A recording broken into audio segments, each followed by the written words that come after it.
মিয়ানমারের ব্যাপারে আমরা বেশ কদিন থেকেই লক্ষ্য করছি যে সংবাদ মাধ্যমে কিছু কিছু সংবাদ মাধ্যমে এবং আমি বলবো সংবাদ মাধ্যমের একটি অংশে বিভিন্ন খবর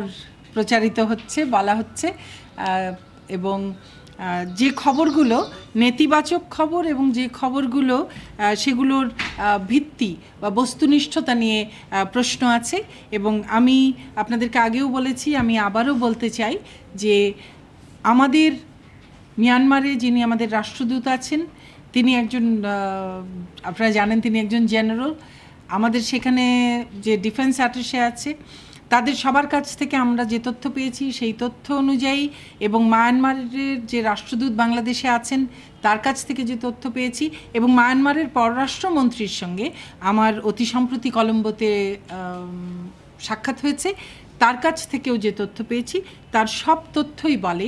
যে বর্তমানে মিয়ানমার বাংলাদেশ সীমান্তে মিয়ানমারের ভেতরে যে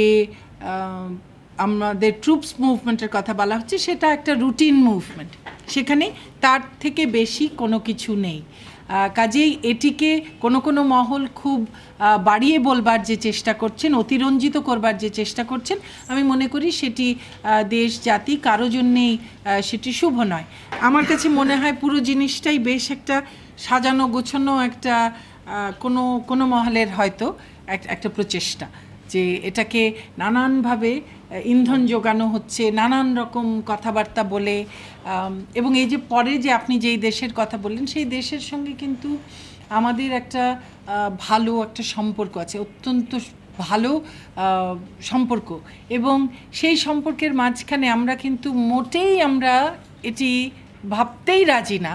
যে তারা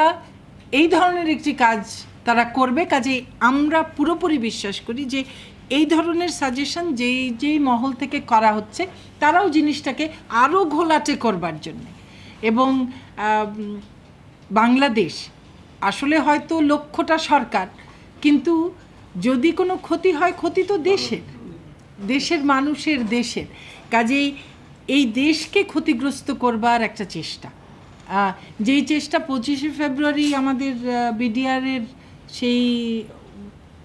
হত্যাযজ্ঞ, তার মাধ্যমে যেটা হয়েছে যেখানে আমরা আমাদের অনেক সেনা অফিসারকে হারিয়েছি, সেই হত্যাযজ্ঞটা